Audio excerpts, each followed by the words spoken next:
Welcome to Real BMX Racing, the podcast. Today's show is sponsored by 110% Nutrition, Answer BMX, and BMX Connect, with a special shout out to Toby Henderson over at Send It BMX. Today's guest is USABMX pro Jayce Cunning. Jayce, welcome to the show. Well, so my first thing I wanted to ask too is, before you get started, what time is it over there?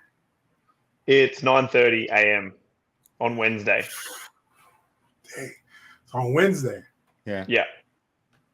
So that's what, 12 hours? 14 hours. Are you guys in New York? Well, East Coast, same time. Here. Right. All right. Yeah, no, it's morning here. Yep. Dang. Okay. Welcome to the show. So the first thing I want to ask is, where did it start for you with BMX? I actually started in motocross. My dad did motocross, and I started when I was 3 in motocross. I did that from 3 until 7. And then once, when I was 7, one of my motocross mates did BMX. So I went and watched him one night. And then there was a bike for sale at the track, and I was just at Dad all night until we left with that bike. And then I started that week and never really looked back. Now it's been 20 years and I've never really had time off. It's kind of been flat out until COVID. So were you on a motocross bike before you were on a pedal bike? Yeah. So I had like I have 2 older sisters, and one of my older sisters had a little like pink bike in the backyard, and my dad said he's not getting me a moto until I could like ride that without training wheels. So I told him to take them off that day, and then I rode it, and then he got me a motorbike for my 3rd birthday. Yeah. And then went from there. What kind of bike was it? Like a Stasic, just like an automatic? It didn't have gears, did it? No, it didn't. It was just like a Yamaha Pee-wee 50. Okay. Yeah. And then you couldn't race motocross until you were 4. And my birthday fell on a Saturday, and I raced on my 4th birthday. Was my first race. He didn't waste any time, man. Right. No. It was straight into it. But yeah, and that's how it all came about. I met some friends through that. One of them did BMX, and then I just watched him, and funny story is the reason I fell in love with BMX was because when we were young, they commentated BMX, but they didn't commentate motocross. And I thought it was cool how when they commentated BMX, it felt like you were like a supercross rider. Right. And I thought that was super cool. You want to feel important, man. Yeah. Especially as a kid. Yeah, hear your name, your number out there. That's major. Yeah, for sure. So, I meant to ask you, what is your guys' series called? Like, because we have, the USABMX here. What is your guys' series compared to that? It's called the National Cup, I think. I haven't actually raced it because when I was racing the Australian series, it was called Champ Bikes Pro Bikes.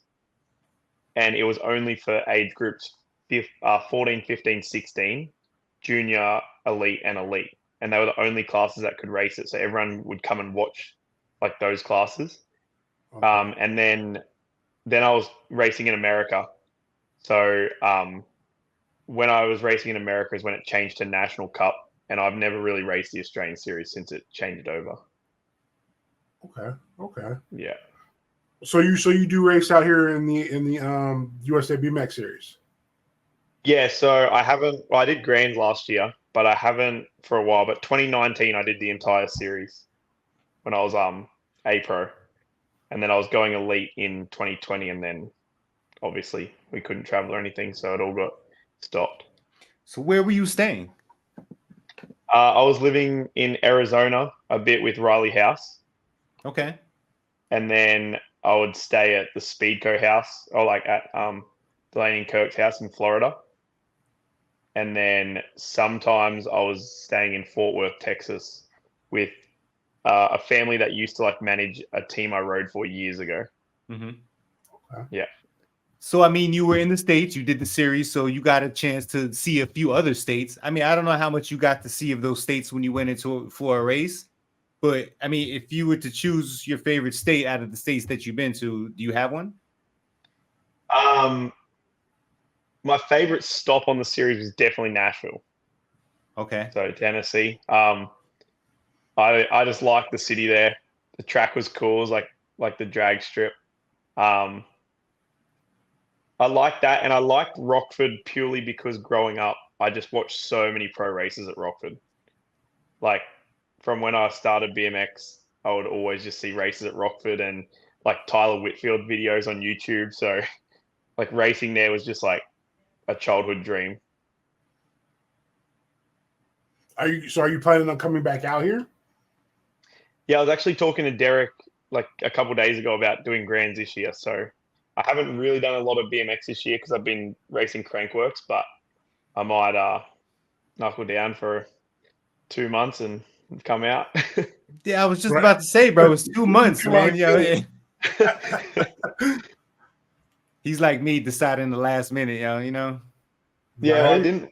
I didn't really have a plan to come out, but when Derek messaged me the other day, and then I was talking to Rico and Isaac, and they're like, "Just come out," and I was like, "Oh, all right, I should." Yeah. I mean, for you guys, it's like second nature. So you guys should be, able to jump right back into it. Yeah, and it's just super fun anyway. Just hanging out with the Speedco guys, and that is fun anyway. Take the racing out of it, and then like Isaac Kennedy's like one of my best mates, and he's up for the title. So if he was to get the title, it'd be cool to be there and party with Oh him. yeah, no doubt. Yeah. Did you So what, Oh, go ahead. no, what class do you run? I'll race elite or Okay. pro. Yeah, Okay. yeah. Do one of the things I was going to ask you. So did you watch the BMX the Olympics? Yeah, yeah. How'd you think Yeah. that went down? You think they did a good job for BMX? The way they showed it to the world? I think it was pretty good. I think I found it pretty cool that it was on like a pretty normal track, if that makes sense. I feel like some of the other years they've tried to go real extreme with the tracks and it's taken away from the racing. Right. So I think it was cool that they just ran like a pretty normal track and it got to show like what the sport just like actually is, and the racing was good and tight, and I think it was good. I was in Canada for Crankworks when it was on, but so I didn't get to really sit down and watch it all intensely, but I think the racing was sick. The track looked good. What's the biggest difference between racing in Australia and racing in these states? Well, the entire layout of racing is different. Well, especially for amateurs. So in Australia, everybody races a pro format, like what pros in America race. It's just 3 motos, and then you go from there. But I think the way people race is a lot different. Like I hate to say it, but in Australia, a lot of people are pretty soft. Like they don't like getting near each other. They don't like making passes. Racing's very follow the leader. And then if you branch off from that and make passes and stuff, like I don't know, people kind of frowned upon. Whereas in America, it's just free for all and it's proper racing, which is sick and I love. But when I first came to America in 2014, I had to learn a lot about that. Like I came over and just let everybody push me around. So it took a while to get used to that, but I think that's the biggest difference. Is in America, everyone races to win. In Australia, it's a lot of people race to have friends. So did you have to, when you went back to Australia after spending time in the States, did you have to like turn the switch off? No, I didn't. I actually, one year I made it a goal that like I wanted to try and like be known as someone that was like exciting to watch. So I was just like, I'm just going to try and make passes and just ride how everyone rides in America. And then I think when you do that, other people start doing it anyway. So it like makes it a lot more fun, but some people don't like it. But I'm like, I don't come to races to get second and third. So right. Everett, I don't know if you remember, but somebody else we talked to from Australia, they said the same thing, if you remember. Yeah. Oh yeah. The oh my God. I'm forgetting her name. May. Yeah, there we go. May, Bella. Bella? Yeah. She said the same exact thing. I think I asked her about racing girls from America, and she was just like that. They're just more aggressive, you know. Yeah, 100%. Yeah, you watch so many races in Australia, and people will literally get to the bottom of the start hill, and you know exactly how they're all going to finish. Like it's very rare that I think it's starting to become more intense now because so many of us are racing in America. But yeah, like when I first started racing in America, no one in Australia did much. Because I feel that way about the Brazilian riders and the riders from like Colombia. I feel like they're super aggressive and they're not being mean. It's just racing, you know. It's just how they are. Yeah, and it's good. It's good to watch. I think like watching like Carlos Ramirez and that is so sick. Watching him come from 8th to like getting Oh, 2 yeah. bronze medals at the Olympics and stuff. Like Right. I find that entertaining, Yes. and that's why like even right now I'm loving like the Cam Wood Isaac Kennedy battle because it makes the sport exciting.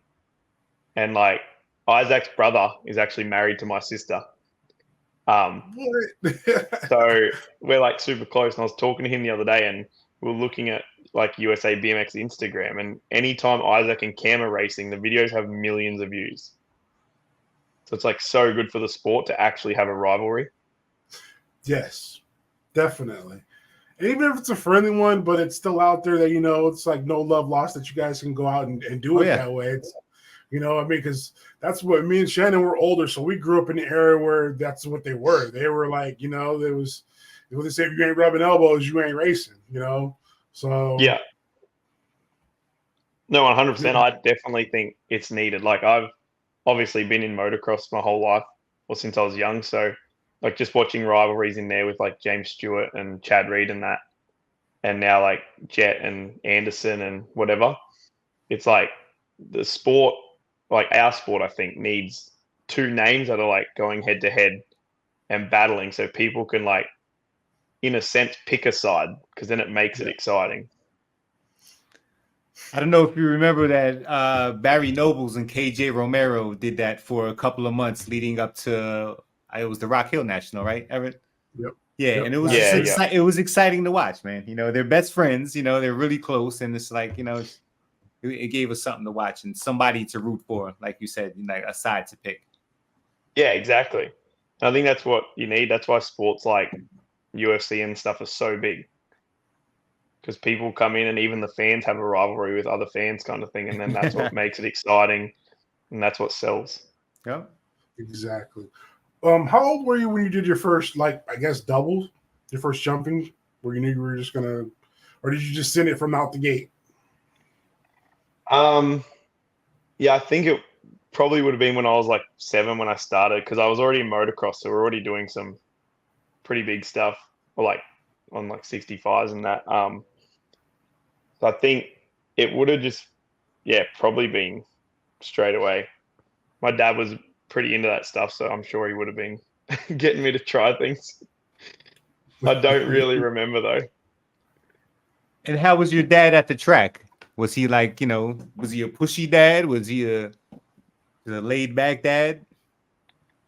He was kind of a mixture. He never pushed me to race or to like win, but he would get angry if I didn't do my best. Like he's like, I don't care if you come 8th or 7th or 1st. He's like, as long as you pedal to the finish line, I'll keep bringing you. And he's like, but as soon as I see you slacking off and not putting in the effort, is when I'll slack off and not bring you. So he definitely didn't push me or make me do the sport or anything, and I think that's why I still love it, because most people my age, like that I grew up racing in Australia, have all quit. But yeah, he always pushed me to put in effort and give it my best, but he never made me do it. He's like, you can go do soccer or any other sport you want. So I think I never felt the pressure to have to rock up and do something I didn't want to do. Okay. That was going to be one of my next questions. Have you played any other sport? Yeah, I did soccer pretty seriously when I was younger as well. Okay. From 6 until 12 or 13. Like I played for rep teams and all that stuff. But then when I started going to Worlds for BMX, my parents were like, you got to pick one, because you're letting down the soccer team by not showing up. And they're like, if you commit to being on a soccer team, you got to be committed for the whole season kind of thing. You can't just rock up when it suits you. Especially at that level, man. Yeah. So I played soccer like the same exact time, from the time I was 6 till I was 13. That's funny. Yeah. Oh yeah. Yeah. So I did that, was... and and then motocross. I did a little bit of like gymnastics and football, but it was always kind of bikes. So what position did you play in soccer? Because we were young, we kind of moved around a bit, but I was more like striker when we were playing on serious teams. Always up the front, but a lot of the time we just mix it up, so everyone kind of got to go everywhere. A lot of kids that have a second sport that ride bikes, their second sport is soccer. I don't know what it is with BMX and soccer, but it's like it seems like it goes hand in hand. Yeah, no, I think it was good. I think my parents always wanted us to do a team sport too, just to work with people and that kind of thing. But once it got serious, I was also like the type of person, if we lost a game because of someone else, it would annoy me. Whereas I know if I lose a race, it's all me. So who are your current sponsors right now? So I ride for Speedco. I've ridden for them since January 2019. Well, I kind of started talking to them after Grands in 2018. And then Thrive, which is a new Australian gear brand. So I helped them kind of develop it. Probably started 3 years ago. And then I'm with Bell Helmets, Avian, Ethica, Heatwave. And then I have a few Australian companies that support me financially that are civil companies and stuff like that. Okay. So what's CW Bike? Is that something that you have going on? Yeah, so that's a coaching academy that I own here. So it started during COVID when racing stopped. I got bored, so I started making YouTube videos, and everyone calls me Cunning because of my last name. Right. So then the YouTube videos were just me living. So I called them. It was called Cunning's World. And then I started a merch line off of that did pretty well. And then I wanted to make it a more, I don't know how to word it, a more serious brand or a more respected brand. So then I just changed it to CW. And then now I have my own team in Australia. And then I have CW Bike Academy, and I have I train a lot of people every week and then train some people online and stuff. So you're actually able to make a living with your bike? Yeah. So I just coach people, have the merch line, make a bit off YouTube, and then I have sponsors that pay me. That's such a beautiful thing, man. See, so Shannon, I think that's what I did wrong, is I'm not coaching online. I think that's probably what I need to do, is start getting out there and let people know what I can bring to the table and start coaching some of these people. Yeah, for sure. Do you coach? I mean, I don't want to brag because I'm just, an expert intermediate, but that's just how I get down. But, you do what you got to do when you got to do it.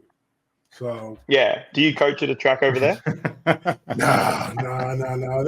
They can't afford me, so I just got to keep it. Oh my God, bro! No, not coaching. He's not coaching anybody, man. Trust me, man. He said, "Trust me." Not in so. bikes. I'm known for somebody that doesn't pedal, but I'm out there just having fun. So it's all. Yeah, I think we need more of that in the sport, to be honest. Yeah. I think there's too many. I think over the years it got, especially when the Olympics were a thing and stuff, I feel like it got very serious. So everyone from 6 years old have their parents have them on a training program thinking they're going to be the next Connor Fields or Nick Kimmin. Right. And then that's why half of them, I feel don't last, because they get pushed from such a young age and drilled into one sport. Right. Yeah. Well, I watched some of your YouTube videos and you have fun, man. I mean, there's no doubt about that you're having fun on that bike. Whether you're on a pump track, a downhill track, a BMX track, you look happy, man. Yeah, for sure. And that's what, like, that's been my goal the last few years. I'm like, I just want to have fun. And everyone I coach and am around at the track, I want to make sure everyone's having fun. So I think like in 2021, I started doing like ride days where I would like hold events like a race, but there would be no racing. So it would just be like a big day where people would come from everywhere and we'd all just ride, and then we'd do like backwards pump laps and relay races, and I'd take an airbag with a ramp and we'd do backflips, Dang. and then That's I'd just like have days like that and then like sell merch and make YouTube videos out of it. So who have you ever been starstruck by any of the pro riders where you're just like, oh my God, I can't believe I'm racing this person? Who would that person be? I don't know. Like when I was younger, when I first came to America, like just Sam speaking to me and stuff was like pretty cool. I think right after the 2016 Olympics, Connor Fields came to Australia and was training here, and like asked for me to ride with him and stuff, and we did some sessions together, and like that was super cool because it was right after he won gold and that. Nice. But I don't know. I think I just like, well, these days I know most of them, so it's like kind of normal. Right. And like people like Isaac that I've grown up with since I was 7 are the people that are at the top of the sport now. So it's kind of people that I've known. But I would say probably like Sam and Connor. That's probably it. I feel like Mariana would be the most I'd get starstruck by. Right. Beast. Yeah. What about as far as like when you're out there riding and everything, what would be the one thing that you'd want to be remembered for when you're done? For sure, the guy having the most fun. That would be it. Yeah. I'm just huge that like that's why we all started it. And it doesn't matter how serious you are or how serious you're not. You're gonna have bad days and you're gonna have good days. So you may as well just enjoy them all and just let them come and go. Right. Because they're never gonna. Yeah, like on the weekend we had an event here, and heaps of the kids I coached like crashed or just didn't ride as good as they could. And I said to them, I was like, as much as it sucks to hear, I was like, there'll be plenty more of these days. Yes. I was like, and then when you have the good days, that's why they like feel so good. So there's no point getting too worked up over it because there'll be plenty more of both. So just enjoy it, and we'll get back to work and go for the next race. Yeah. Speaking of crashes, what was your most serious injury? Probably. Oh, I forget what year it was. I think it was 2018, January 2018. I was training with Saya, here where I live, and we're doing sprints, and I was following her into like a long, like 50-meter sprint, and on like my last pedal, my chain snapped. Oh, geez. And so like I snapped my collarbone, and I was like knocked out. That was probably just like the most serious because of like my brain. But yeah, probably that, or like 2022, I shattered my shoulder blade into like 7 pieces. Dang. But nothing too crazy, touch wood. Right. Always BMX riders are always just like, oh, nothing too bad. I just, broke all this stuff up. And just like, no, that's pretty major right there. Yeah. My theory is if my brain's all right, I'm all right. Right. So were those BMX crashes? Like, well, yeah, one was sprinting, and then my shoulder blade was actually on a pump track. All right. And then I had a bit of a like neck injury. I had a crash at one of the races we had here, and I was like coming second, I think, and slid out in a corner. And then the next like 6 guys all ran over me, but one guy just like ran straight into my head, flat out. And I still have like, that was like 2.5 years ago, and I still have neck problems from it. For some reason, I thought, because I see you do race downhill mountain bikes also, correct? I do crankworks, yeah. I don't really do downhill, but I do like slalom. I do air downhill and like pump track and speed and style and stuff. I just figured that would probably play into one of the stories of your injuries, because some of that stuff is absolutely insane. I mean, I watched some of the videos of you doing some downhill stuff. I mean, I don't know if that's considered downhill racing, whatever. You were following somebody down a trail, and it just looked, yeah. Yeah, some was pretty gnarly. I've broken a couple ribs and stuff on a mountain bike, but I haven't had any huge mountain bike crashes yet. So how did you get into that? How did you get into like dual slalom and the Crankwork series? When I won my first Australian pump track title, I got invited by Crankworks to go race it. They were bringing Crankworks to Australia for the first time in 2022. So when I won, I won the Australian title that year. So they invited me to race, and then I went there as just to do that one-off event for pump track, and then I won gold at my first one. So then once you kind of win a medal in Crankworks, they are super supportive, and they're like, you can kind of just do whatever. So then I've kind of just done Crankworks ever since, and then I started just doing all the events at Crankworks. I kind of just fell into it from that first one. When you say all the events, do you mean the events that take you pretty much around the world? Yeah, so last year I did all the stops, Canada, Austria, New Zealand, Australia. And then at each stop, you can do pump track, slalom, speed and style, air downhill. So I usually do all of them except for downhill, and then slope style is a different event, but it's at all the Crankworks. So Crankworks has to invite you to their events? Yeah, to go as a pro rider, you got to be invited, and then the kids can they usually do kids events as well, but they'll only accept, I don't actually know how many, but they'll accept 40 kids, and the kids just pay to race. But to go as a pro, you got to be invited. Do they help you guys get there at all? Last year when I was doing it, if you were top 5 in the world rankings, you would get bonus money before each round. But usually, because Crankworks is pretty highly covered and stuff, it's a lot easier to get sponsors to pay for you to go to them than it is to go to BMX. So I have sponsors that fund all the Crankworks events. Okay. Just because it's so televised and a lot of media around it and a lot of eyes on it. Yep. Now, what do you listen to as far as the music goes when you're on your way to the track or when you're at the track? I actually don't at all. Wow. I feel when I listen to music, I get too much in my own head. So I try and just be a part of the event and talk to people and have fun, like we were saying. Oh, wow. And that's my way of staying calm and riding. And that's how I ride well. If I sit there with music in and I'm quiet and thinking, then I just overcomplicate it. And at the end of the day, all we're doing is riding bikes. So it's got to keep it simple. Yeah. What's your favorite gate? I'd have to just say one.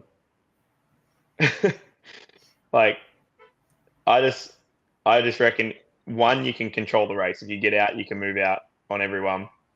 If you don't get out, you've got the inside line. You don't have to worry about anyone on the other side of you. But if I'm at training and stuff, I don't know why, but I like 6. When we used to do time trials, I used to always go 6. Okay. And I don't have a reason for it. On the gate, do you watch the light or listen for the sound? No, I listen.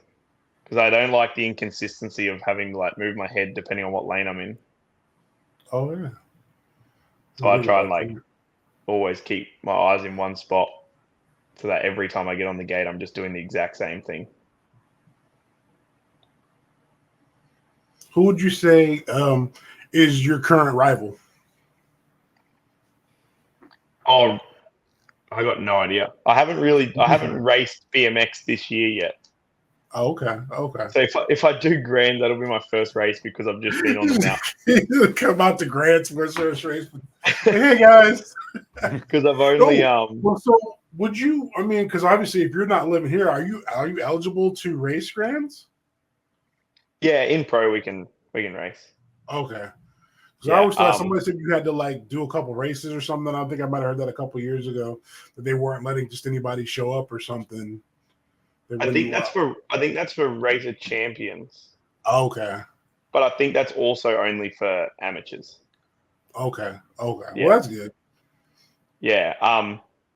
But yeah, Grands will be my first race of the year for BMX because I just signed with a mountain bike company as well. So I've been doing a heap of stuff for them to get the ball rolling. So yeah, I haven't done much BMX at all. I just got a new Speedco got to my house when I was in Canada, so I'm trying to get some time in on it. Right.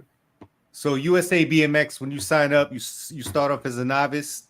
You know, you get your 10 wins, move up to intermediate, get 20 wins, move to expert. Is it like that, like with the Crankwork series or the mountain bike racing? Do you start off and then move yourself up, or do everybody just jumps in the same pot and you gotta, kind of work your way into the top? Yeah, I think everything in Australia is like that. Like even in BMX, we don't have novice and intermediate and stuff. Oh, really? It's just one class. Yeah. Just it's just like 8-year boys, 9-year boys, all the way up to pro. There's no like novice and stuff. It's like when you start, you just get thrown in the deep end. Wow, that's crazy. Yeah. Yeah, so we don't have that in anything over here, I don't think. But I think we also don't have the numbers for it. We don't have that many riders. So it's like if they split it up into 3 classes per age group, there'd be 4 people on a gate.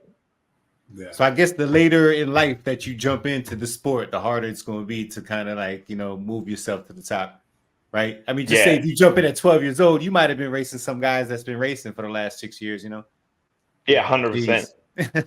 Yeah, wow. Like even when I started, there was some kids that raced from when they were like 3, but I think at those ages, it doesn't make as much of a difference. But I've seen people start at like 15 and like it's going to be a long journey. Right. I can imagine, starting off racing 15Xs. Bro, yeah, that's crazy. I think they'd probably do like 1 or 2 races and be like, yeah, nah. Yeah, that's it. I'm done, man. Yeah, because you would think in your head like I could never get that fast, Right.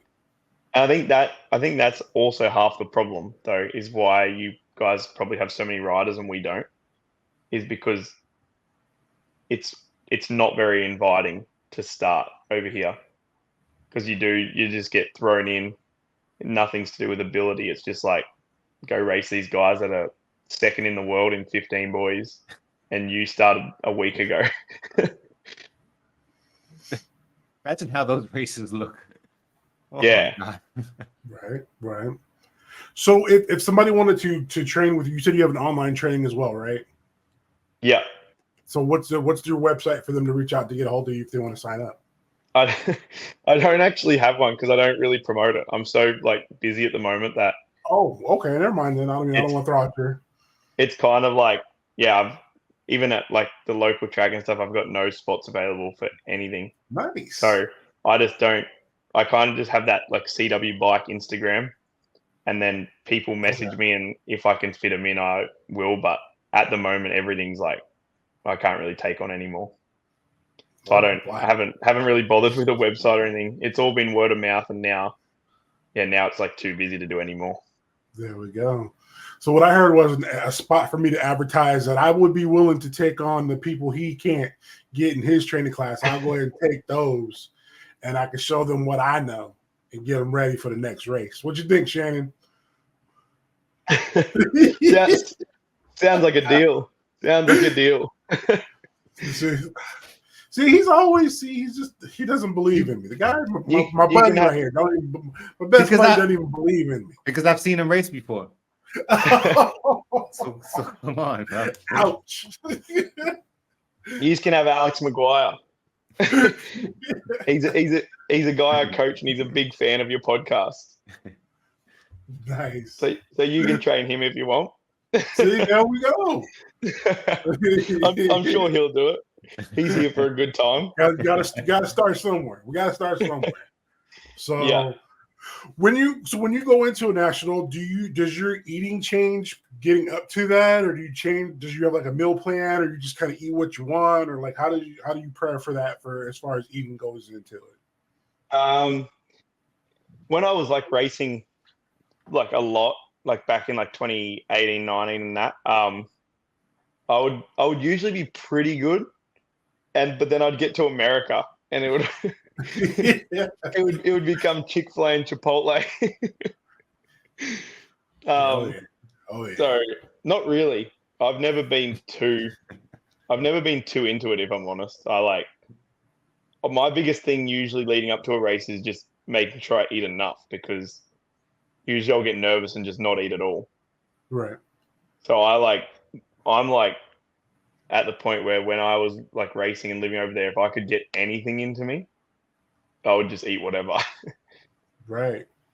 Yeah. I noticed that too. Like a lot of the riders, you're like, it's almost like you kind of got to tell them to eat, because they're just like, I'm so nervous I can't get anything. And some people are just, there's a couple of them out there who are like, oh no, I have to eat this before I get out there, because otherwise I can't do much. Yeah, like you. Yeah.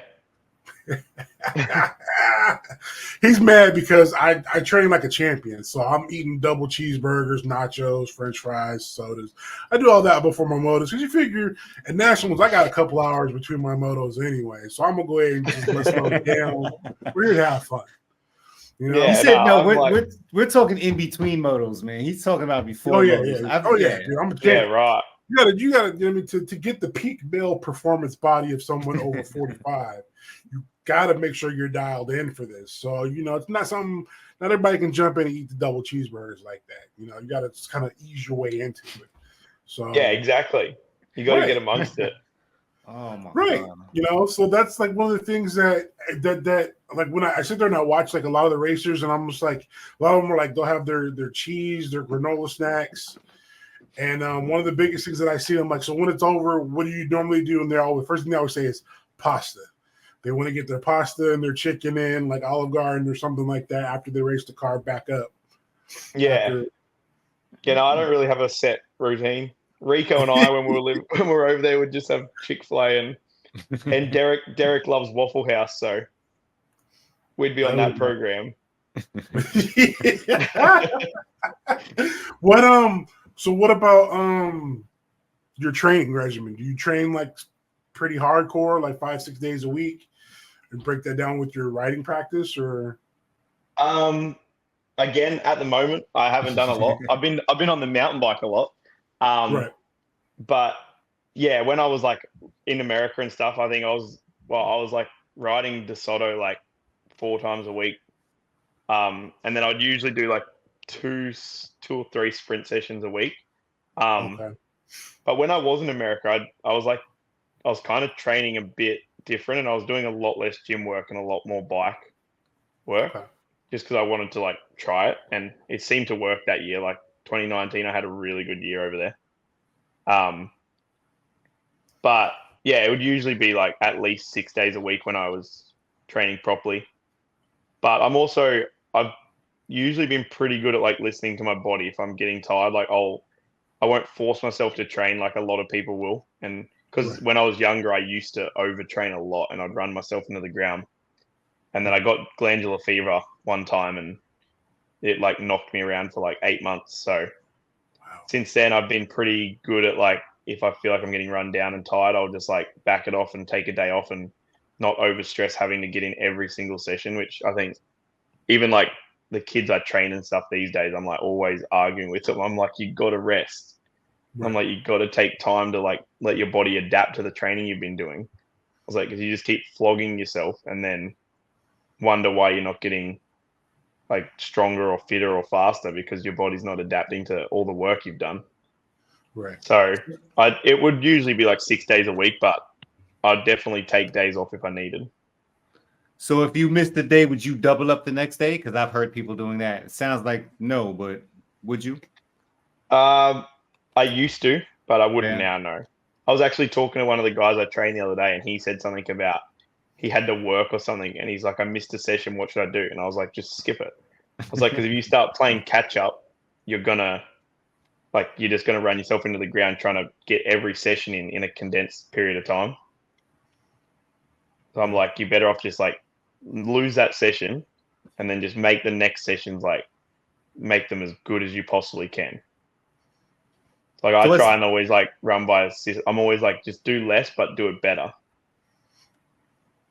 When you're training to race, is it pretty much the same is in BMX as it is to mountain biking? Like if you had a big event coming up, like as far as maybe just the gym work that you would do.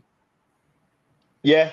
Well, yeah. Like last year when I was doing like like the whole Crankworks World Tour, I basically just did my BMX training, and then I would just ride my mountain bike. Okay. So I wouldn't really like change much training wise or sprint wise. I would just spend more time on the mountain bike, which is also what I'm trying to do now because I'm like, I've got a lot to learn on mountain bikes. It's a very different sport. Right. So how old are you right now? 27. 27. Does this mean that are you even looking over the hill to going vet pro when you get a chance to go at 30 or?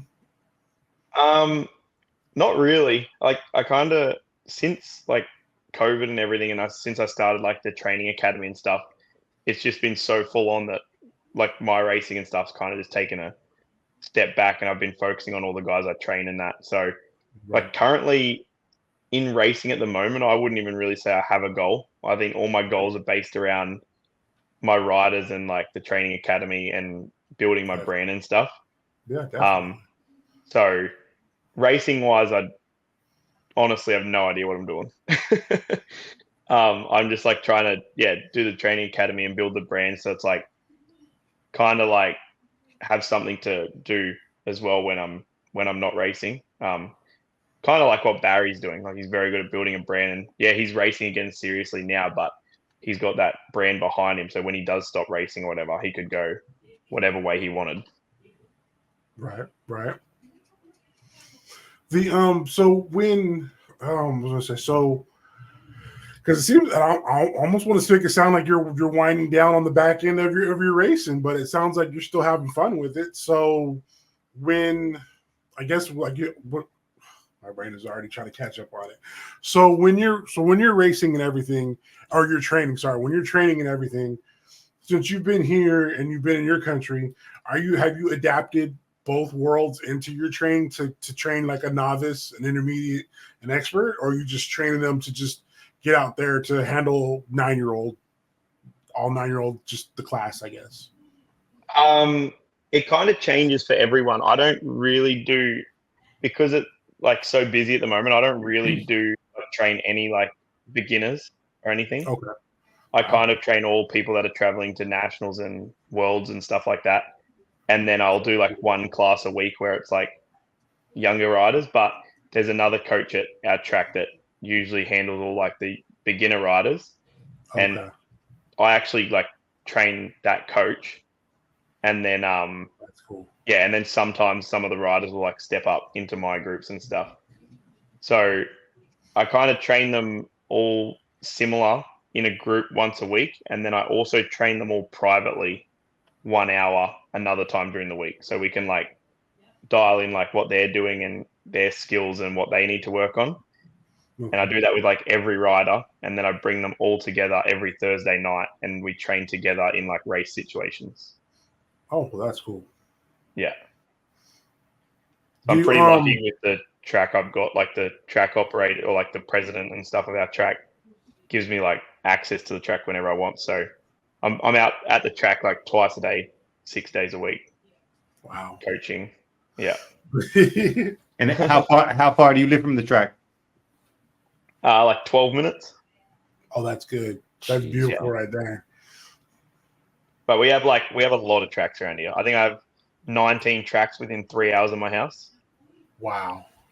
Oh, 19? Yeah, within like if I go 3 hours north and 3 hours south, there's 19 tracks. Wow. What, bro? That doesn't even make sense. Yeah. There's nowhere in America where we have 19 tracks within 3 hours. Not like that, no. Yeah, I live in a pretty good spot, and then like it's only like just under an hour to get to like the Brisbane World Cup track. Yeah. Yeah. Wow, bro. That's crazy. Yeah, so we're very lucky here. I mean, but you said there weren't that many riders, so why is there so many damn tracks? There's not. I think. Well, last I knew, I think there was only like 17,000 registered riders in the whole of Australia. Oh wow.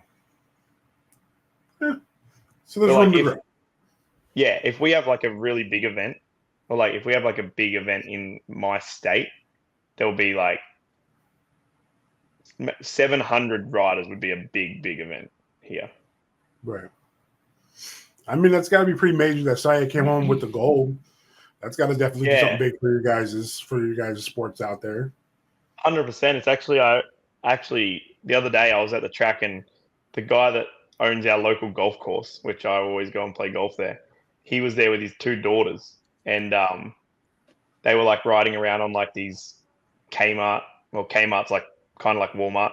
On these like Kmart bikes, like pretty cheap. The chain was coming off and stuff, and they were like super keen to get into it because they seen Saya win the Olympics, and they're like now they're obsessed with her and thought it was the coolest thing ever. Right. So one like the little sister had a piece of paper stuck to her handlebars that said 77 Saya and stuff. So then they were like stoked on it. I went out there coaching, so I like gave them my bike to ride, and I was like, "This is the same bike that she rode at the Olympics." And then they just thought it was the coolest thing ever. What? So then I think they're gonna like start racing next week as well, which like that was a super cool story. Yeah, that is a pretty cool story. Yeah. So do you change your gears per track? Yeah. I kind of run like a different setup to most people, but if I'm riding like Supercross, I'll run like a 44-16, which whatever the rollout is, it's like 53.54. And then if I'm riding a small track, I'll go to a 41-15, which is a similar rollout, just less teeth. Right. Which I think is easier to turn over out of the gate on the small track. Because like usually when you have more teeth on the front chainring, you can stay on top of it for longer when you're spinning at a high cadence. Right. But when I'm riding like grands and stuff, I'll go lower so I can try and move it quicker. But then because grands tracks aren't that fast, it's not too hard to stay on top of. Right. That's what I rate. That's what gearing I ran when I won grands in 2019. 41-15. Yeah. With a 1.6 rear tire. Okay. Now, how often do you change your tires? I don't know. I'll usually run them for a fair while. Okay. I changed them like I don't know. I've changed them a couple times because I signed with Maxxis last year for like mountain biking and BMX. So I used to just run power blocks. So I did change them then. And then I changed my tire setup not that long ago for a pump track thing. But usually I'll run them just till they're bald. Yeah, I was going to say, do you change? Oh, go ahead, Shane. I was going to say, do you run the DTHs or? I run a torch on a 195 torch on the front and a 175 DTH on the back. Nice. Yeah. Those tires are awesome, man. Yeah, I like them. And they feel so smooth on the track. Because I ran power blocks for years, and I think like they're good. Like they're probably the best all-round tire that there is to ride dirt corners, bitumen corners, whatever. But I think like the slits through all the blocks, you can actually feel, which you don't notice. But then when I went to Maxxis, which doesn't have that, it felt so much smoother. I just felt like the Maxxis were super grippy, man. Like especially in the asphalt turns, like you were not slipping with those things on. Yeah, I love them, especially like in corners and stuff. They feel real good. Are most of the tracks you ride out there, are they all dirt, or what are they made of out there? Nah, they're pretty much all sealed now. Oh wow! Like they all have, it's called like, we call it like slurry. So Bike Tracks Australia kind of came up with the one that's used in Australia. And I guess it's kind of like the Florida tracks over there, but it's a very different mixture. So all the tracks are like that now. So they ride like they're just concrete. Mm. And like even when it's raining and stuff, they never fall apart or anything. Okay. How do you feel about racing in the rain? Them, so that's good. Pardon? What was that? Sorry. How do you feel about racing in the rain? We literally never get to do it in Australia. As soon as it rains, they cancel it. Really? Yeah, we never race in the rain here. I just thought everybody raced in the rain. Yeah, I don't know. Yeah, I was actually talking to one of the dads that I like of the kids I coached the other day because he's like all the tracks get closed as well when it's raining, and he's like, we need to like just train in the rain. He's like, because kids go to Worlds and then it rains and they got no idea what to do. Or if you come to the States, we run them. Yeah, but I think it was like it came from a track issue and people not wanting to have to fix the tracks and stuff. But now our tracks are so solid that you could ride in the rain for ages and nothing's going to happen. So I think we definitely need to do more of it because as soon as it rains, every kid is just like, oh my God, what do I do? So like growing up, when I was growing up, we used to race in the mud all the time. Yeah. Oh yeah. Loved it. Like we had races. We had a race in the Gold Coast, like when I was maybe 11, and the track was so muddy that we'd race to the finish to the last corner, and then we'd all have to jump off our bikes and run to the finish line, and they still just ran the race. Crazy. Yeah, man. I was gonna say, so do you miss those days? Mud tracks? Yeah, I do. I miss the days where this is gonna sound dumb, but I miss the days where BMX was BMX. Like I feel like it was bicycle motocross for a reason, and now we don't race in the mud, we don't race in the rain. Everything is like we're riding on the road, like it's just almost like cycling with jumps. Yeah. Like there's no, I feel like there's no like. That's why I love Grands, because like the dirt corners and all that stuff, and it's like you can race hard there because the speed is a lot slower, and you can all just race each other real hard, but it's still pretty safe. Whereas like tracks these days are so fast and dangerous and hard that it's like everything comes with a huge consequence. Yeah. So I definitely miss those days for that, and that's why I love racing in America. Especially like indoor little tracks, dirt corners. I like the fact that racing indoors is like, because the last couple times we raced indoors, the weather's been really bad. So just to be able to be inside and not have to worry about it being snow or rain, I'm like, man, all tracks should be indoors. This is cool. I mean, for sure. Do they have any indoor tracks within those 19 tracks that you were talking about? No, we don't. We don't have indoor tracks anywhere. Really? Oh, wow. No, it's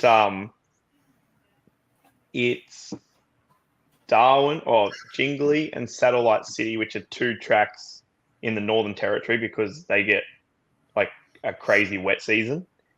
They have a roof over them, but when it rains, it blows in from the side anyway. Yeah. Kind of like the Olympic track. I heard when it rains there, it gets wet. But we don't have any indoor tracks. That's surprising, honestly. Yeah. Only time I race indoors is at Grands or like when I was like 2017, I think I did some Vegas Nationals and that, but we don't have any indoor tracks that I can think of. I think there's just those two that are undercover. You've been racing for such a long time. Do you still have your first race bike? No. I don't have many of my bikes. I have my Speedcos. And I have a couple of my Rivals when Rival was owned by like the guy that started it in Australia. Right. Because when I first rode for them, it was a pro team only, and he put me on when I was 12. So he custom made me bikes to make them smaller. I still have those ones. And yeah, and like I kept like my teal Speedco and stuff that I won grands on. And then I got a heap of Speedcos, but I don't really have all my old bikes. How many bikes do you have? I got a lot more now because the mountain bike company I just signed with just sent me 3. Wow. Jeez, bro. But I think ready to ride right now, there's 6. And then I probably, with frames and stuff, there's probably like 20. Jeez. Do you have them like all like framed up on your wall, like put up? No, they're all sitting in the roof of my mum's house. Nice. Yeah. Okay. I know they're safe there. Right. I did keep them with the plan of putting them up in a house one day when I had a gym or something, but that day hasn't come. Right. So when in Australia, when you guys win, do you guys have the option for like trophies or stamps as well, or is it just all trophies? No, it's money. Really? For the kids too? Yeah, like the 8-year-olds get like $50 for winning, 30 for second, and 20 for third, I think. Oh, yeah, we probably should have told people that out here. We only get trophies if it's at like a national race or like something like that. But every race is money unless you're 7 and under. They get like little trophies. Okay, and that's because they don't have the novice, intermediate, experts. It's just that age group, so you only got to pop it. Yeah, but then in the 5, 6, and 7-year-olds here is like non-competitive. Right. So they don't actually win or anything. They all just get the same trophy. Okay. And then once you turn 8, you get money. Wow, that's really cool. Yeah, it is cool. Like when I was growing up, my parents said they'll support me racing until I'm 17. So then every race I won, I just put the money away. I just saved it all. Yeah. For like 9 years. Shannon usually allows me one non-BMX question. So here's my non-BMX question, and I want to know your honest opinion. What was up with the breakdancing lady out there? Like, how's that working out? I got no idea, to be honest. People still making jokes about it, but I got no idea. I was like is she real big out there? Like, you know, is she? Oh, she is now. I was gonna say she's huge now. None of us had ever heard of her until that. Right. But I mean, it was a short-lived career since it's already out of the Olympics. Right. But yeah, no, I don't think any of us had ever heard of her until that. But a lot of people still make jokes about her every day, so she's definitely still relevant. Right. I mean, I just want to see if she's still running like if she's still running off that 15 minutes of fame out there. Like, she get like a Dorito commercial, like, because you guys' advertisement is different. We don't get to see what you guys get to see, so I'm pretty sure she picked up some crazy endorsements out there. At least, yeah, I'm sure she would have. I feel like people like that in Australia can run off it for a bit because it's not often that someone just blows up worldwide. Yeah. So she's probably making some good money. Right? Oh, jeez. Maybe she started a breakdancing school. Right? Yeah, well, apparently she's got like a diploma in breakdancing or a bachelor of breakdancing or something. I heard about that. I didn't know that was a thing, but apparently she's got it. Yeah. I was telling Shannon, I was like, bro, we should have just had some of our old guys out here from like the 70s and 80s who used to do it just show up to represent us, because we still got it. We still know how to do it. So I'm like, I'm pretty sure we would have definitely took home a medal in that if there wasn't an age requirement. I don't know. Yeah, no, I definitely didn't watch it, and I don't know how the sport works or how they get scored, but nobody knew. That's why it didn't even make sense, and it's not even a sport to begin with. So yeah, well, I guess she made the most of it then. Totally, she did, because that's all we're talking about. I don't even know who won. Yeah, neither. No idea. I know, right? There you go. Well, so what's your favorite meal? Chick-fil-A. My favorite food in the world is Chick-fil-A. Okay. I get What's your favorite movie? the plain chicken sandwich and then put the waffle fries on it. Oh yeah. You know what? So I went to Chick-fil-A and this guy told me to try this for a breakfast sandwich. He was like, if you get the chicken sandwich, you can actually order it with eggs, bacon, and there's something else that I can order. It was a pretty big sandwich. It was too much for me to want to have all that, but I tried it. It wasn't bad, but it was just a whole lot. Like it was real big. Yeah, right. No, I'm obsessed with Chick-fil-A. And then there's one like 2 minutes from the house where I live in Fort Worth. Or I was living in Fort Worth. So it's perfect. I got a question for you though. Sure. What is the difference between a burger and a sandwich? Oh, that's easy. Shit, bro. Yeah, easy. Go ahead. Someone told me one is like chicken and one is beef or whatever. Burger and a sandwich? Well, to me, a burger is a beef sandwich. patty, and a sandwich is probably like ham slices, turkey slices, right? Am I getting that right, Shannon? What do you think? I guess, but that's like been an argument with a lot of people for a long time. That's what I think. Because we call a burger, it's in a bun. Right. And a sandwich is sliced bread. Sliced bread, exactly. Unless you're poor, because I grew up where you would take that sliced bread. I was just about to say, make you a burger. What do you call that? That's still a burger. See, if we put like beef and stuff, a beef patty on slices of bread, that's just a beef sandwich. Oh wow! I never thought. Like we define it off the bread, whereas I was in America and someone said it's about what meat is in it. Yeah, but you can get sliced beef, right, and put it in a sandwich. Right. I don't know, man. Yeah, I don't know. I just didn't know if I was being lied to or not. No. I mean, yeah. To us, at least to me, if it's a burger patty, burger bun, that's your burger, and anything else is a sandwich. Like a grilled ham and cheese is still considered a sandwich. And also, it depends what part of the states you come from.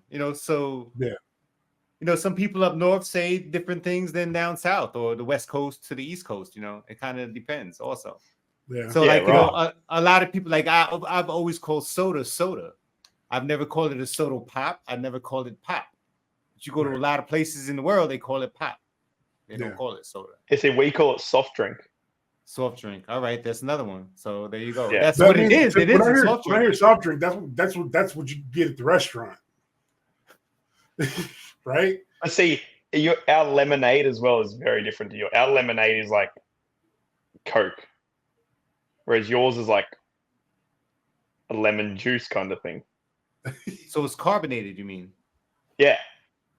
Okay. Oh. So it's more like I didn't think about that. Yeah, our lemonade is like it's like Coke, but it's clear and it. So it's like Sprite. I was gonna say, yeah, our lemonade is Sprite. It's exactly that. Okay. Do you guys have like sweet tea? Yeah, but I don't drink any of that, so I wouldn't know much about it. So I think it's mostly an East Coast thing because I've been out here for like the last 15, 20 years, but it wasn't on the West Coast at all when I was out there. Yeah, right.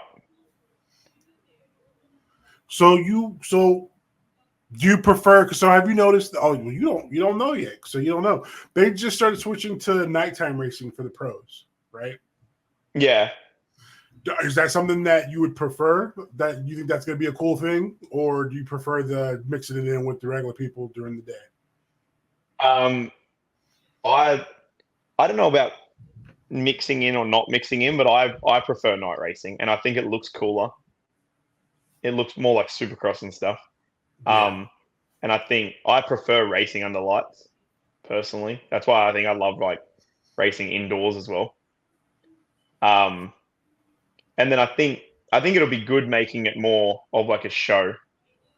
Yeah. I feel like our sport lacks that as well. Like lacks putting the pros on a pedestal and people paying attention. Because I feel like even growing up, I knew everything about all the pros and what they were doing. But it's like these days, I'll mention people like Connor Fields and Sam Willoughby, and people will be like, "Who's that?" And I'll be like, "How do you not know who that is?" But it's like, I feel like a lot of people just don't pay attention now because they're all in their own world and stuff. Whereas I feel like making it more of a show and putting the pros in front of everyone's eyes makes people pay attention, and then creates those rivalries, and people have someone they're rooting for, and makes it all more exciting. Yeah, that makes sense. I think they I should think it'll be like, a good thing. I think the pros within a contract should be forced to like go on social media and create posts and create content, because that's where everybody is. We're all in our phones all day. So if we're going to see a rivalry, that's probably where it's going to be, right? It's going to be on Instagram or TikTok or something, you know. That's where we're going to see it, right? Or YouTube, or, you know. Yeah, definitely. And I think that's where all the sponsorship money and stuff comes from these days. That's all I have to do for most of my sponsors now. I don't have to even go to any races. Just post. It's just like Instagram and YouTube and yeah. There we go. I think that's all the questions I've got. How about you, Shan? You got anything else? Yeah, just one last question. Do you work on your own bikes? Yeah, I do. I'm very particular about it, and I don't. Even if someone worked on it, I would go back and check it all anyway. So I just do it. I'll let Derek do stuff on it, but not really anyone else. I think Derek's done stuff, and the guy that started Rival, Danny, I used to let him do it, but they're like the only two people I've let really work on my bike. And how often do you check your bike? I'd probably say every time I ride it. Usually, like when I do warm-up laps and stuff, I'll like always like feel it and listen for things and that. And then I'm always like kind of tinkering with it. So I'm always like checking like if the chain's loose, if the tires are hard, all that stuff. So I wouldn't say I like sit down and pull my bike apart and rebuild it and stuff much, but I always am like looking at things. And like when I'm coaching now as well, like a lot of kids will rock up with bikes that are the chain's about to fall off and all that stuff. So I'm always scanning and noticing things on bikes. So then when it's my own bike, I usually pick things up pretty quick. Did you ever have a bike safety check at the tracks when you were younger? I think they did it a little bit, like when I was probably like 12 or 13. Okay. They would check we had like bar ends and stuff, but I never see any of that anymore. Yeah, they don't do it anymore. But I remember as a kid, you had to bring your bike to get inspected to make sure it didn't have any reflectors or chain guards or a kickstand, or just make sure your bike was, ready to go. Yeah, no, we definitely used to have that as well here, but they definitely don't do it anymore. I think the only thing they check here now is like people that race on like dirt jumper mountain bikes. They like measure how wide their bars are. Oh. Because, they got to be like, less than 29.5 inches or 800 mil or something like that. So this is my last question. How important do you think it is to be able to work on your own bike? Because I think what do you think, Everett, as far as the kids we asked or the people we've asked if they worked on their bikes? Probably 15% of them said that they worked on their own bikes? Right. So it seems like nobody works on their own bike. I mean, from day one when I was a kid, just because I usually like taking stuff apart just to see how it works, whether it's electronics or my bike or whatever. But like when I was 10 years old, I was able to break a whole bike down, put it back together. These kids do not know they don't even know how to change a tube on their bike, man. And it's kind of crazy to me that they don't know.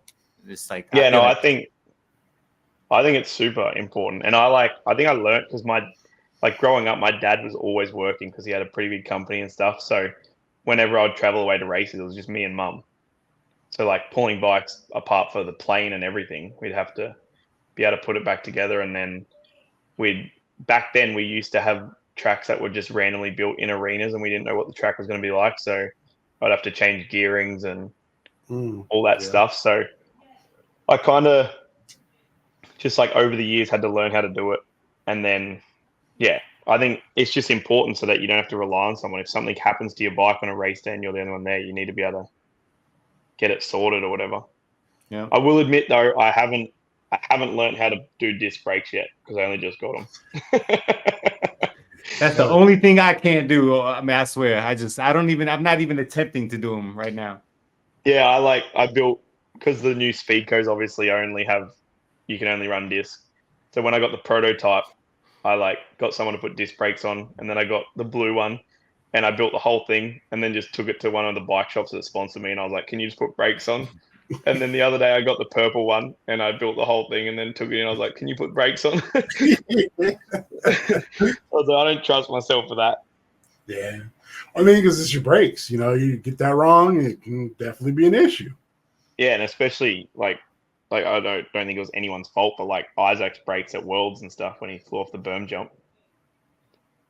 I just want them to know. I just want to know that they're on properly, and I don't trust myself to do it. Right. And those were hydraulics. Yeah. Those were hydraulics that he had. Yeah, but I don't think it was that. I think something came out and got tangled around his pedal or something. Oh. So then when it ripped it off, and then he had no brakes. Wow. I don't actually know what the issue was, but it just scares me. Because I'm on tracks like that, I want to be able to stop. Right, no doubt. Jeez. That's why I hate the older guys. It's like, you don't need brakes. This is racing, bro. And I'm like, shut up, bro. Right. Yeah. I'm like, I gotta go to work Monday. I ain't trying to hear all brakes.